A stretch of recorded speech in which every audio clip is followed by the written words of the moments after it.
The CCP has long used public threats of retaliation and barred market access to exert influence. More recently, however, the CCP has also stepped up behind-the-scenes efforts to cultivate and coerce American business executives to further its political objectives, efforts that are all the more pernicious because they are largely hidden from public view. As China's government loses credibility around the world, the Justice Department has seen more and more PRC officials and their proxies reaching out to corporate leaders and inveighing them to favor policies and actions favored by the Chinese Communist Party. Their objective varies, but their pitch is generally the same.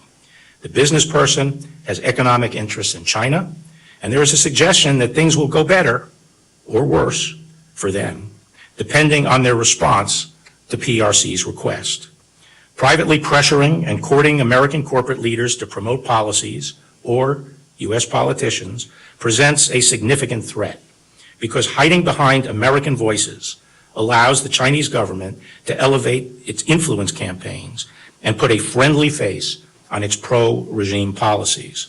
The legislator or the policymaker who hears from these American businessmen is properly more sympathetic to that constituent than to a foreigner.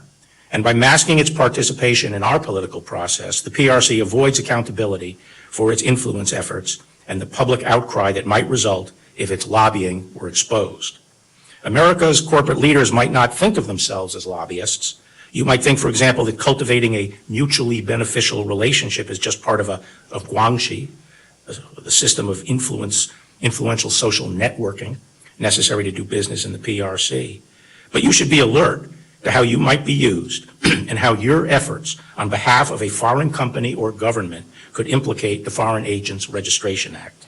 FARA does not prohibit any speech or conduct, but it does require those who are acting as agents of foreign principals to publicly disclose that relationship and their political or other similar activities by registering with the Justice Department, allowing the audience to take into account the origin of the speech when evaluating credibility.